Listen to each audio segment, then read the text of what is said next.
समझ में नहीं आता कि इंग्लिश में कैसे स्कोर करें। उसके साथ सेकंड स्टेप को मर्ज करेंगे। अगर आप मान लेते हैं तो इंग्लिश की समस्या का समाधान है। इंग्लिश को कैसे भेदेंगे, इंग्लिश में कैसे 50 में 50 लेकर आएंगे। बहुत बच्चों का क्या होता है कि इंग्लिश कमजोर होता है, हिंदी मीडियम से पढ़े होते हैं लेकिन समझ में नहीं आता कि इंग्लिश में कैसे स्कोर करें। तो 3 स्टेप में मैं आपको बताऊंगा कि 3 स्टेप में आप इंग्लिश को खत्म कर सकते हैं। ये 3 स्टेप अगर आप मान लेते हैं तो इंग्लिश की समस्या का समाधान है। ठीक है, इनको अवॉइड मत करना।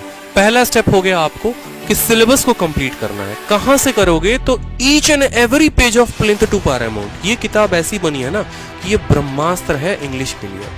ठीक है, इस किताब को पढ़ लिया तो इंग्लिश का पूरा सारा रोग खत्म, सारी किताबें खत्म। यहाँ पर इंग्लिश में इन्होंने ग्रामर में इतने अच्छे से एक एक बात बता रखी है, हिंदी में भी इंग्लिश में भी, कि आपको कोई समस्या नहीं आएगी। तो इंग्लिश में पहला स्टेप जो है प्लिंथ टू पैरामाउंट खत्म करना है। कैसे, उसके साथ सेकंड स्टेप को मर्ज करेंगे वो देखो। जैसे आपने यहाँ पर नाउन पढ़ा, नाउन आपने खुद से पढ़ा। अब नाउन पढ़ने के बाद उसके क्वेश्चन लगाओ उस किताब से, और दूसरा मिरर ऑफ कॉमन एरर की किताब से।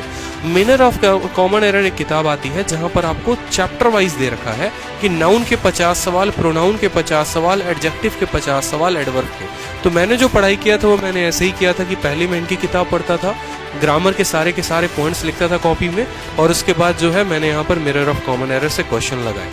2 स्टेप में होगा क्या कि एक टाइम पर आपका इस किताब के थ्रू पूरा का पूरा कवर हो जाएगा ग्रामर। ठीक है, और इस किताब में आपको क्लोजेस्ट भी दे रखा है, पीक्यूआरएस भी दे रखा है, ईडियम्स भी दे रखे हैं, वोकैबुलरी कंप्लीट दे रखा है। तो जो एक बच्चा है जो बेसिक से तैयारी करना चाहता है वो यहाँ की पूरी वोकैब याद कर ले। रटना है रट लो, ट्रिक बनाकर याद करना है कर लो, जैसे करना है। तो ये अपने आप में एक सेल्फ सफिशिएंट बुक है जहां वोकैब भी हो जाएगा और जहां ग्रामर भी हो जाएगा। ठीक है, तो ग्रामर के लिए आपको काम ये करना है कि ग्रामर में आपको इनकी किताब पढ़नी है और यहां से लगाना है। वोकैब में आपको काम ये करना है कि इनकी किताब से डेली एक पन्ना उठाना है और उस पन्ने को खत्म करना है।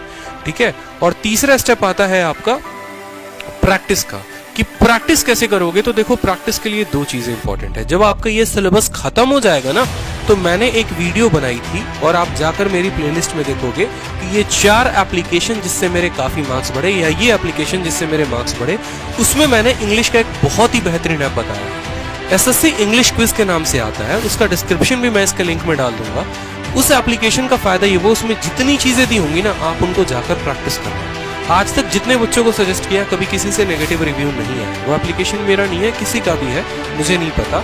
उसमें क्या है कि स्पॉट द एरर, ठीक है, फिर उसके बाद फिलर, उसके बाद सेंटेंस इंप्रूवमेंट, उसके बाद पीक्यूआरएस, फिर वोकैब ऑप्शन के साथ दिए हुए हैं। तो फायदा ये होता है कि आप खा रहे हैं, पी रहे हैं, सो रहे हैं, जग रहे हैं, कहीं पर भी हैं, आप फोन निकालेंगे और तुरंत इंग्लिश का जो है वहां पर क्विज देना शुरू कर देंगे। तो आपको 4 ऑप्शंस के साथ मिलेंगे। तो एग्जाम में जो फियर होता है, यहाँ पर वोकैब याद करते हो, वहां जाते हो 4 ऑप्शन के साथ मिल जाता है, वहां कंफ्यूजन पड़ जाता है कि कौन सा सही है कौन सा गलत है। तो जो एप्लीकेशन है, उस एप्लीकेशन से अभी से क्विज की आदत डाल लोगे तो इंग्लिश में एक वक्त आएगा कि 45, 42.5, 45, 42.5 इतना स्कोर अच्छा बनना शुरू हो जाएगा अभी से ही।